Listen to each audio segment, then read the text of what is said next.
Here is a recipe for Indian style scrambled eggs.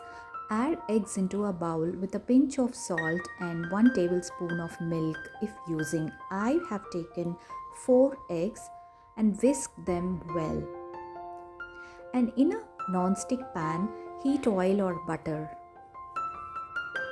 Add cumin seeds and let them sizzle.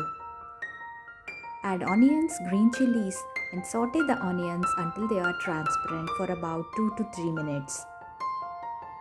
Stir in turmeric, red chili powder and tomatoes. Cook until the tomatoes are softened. Now pour in the whisked eggs and stir continuously on low to medium flame. Cook until the eggs are nicely done. Avoid overcooking. Sprinkle garam masala and chopped coriander leaves. You can serve it with pav or chapatis. Enjoy the scrambled eggs hot.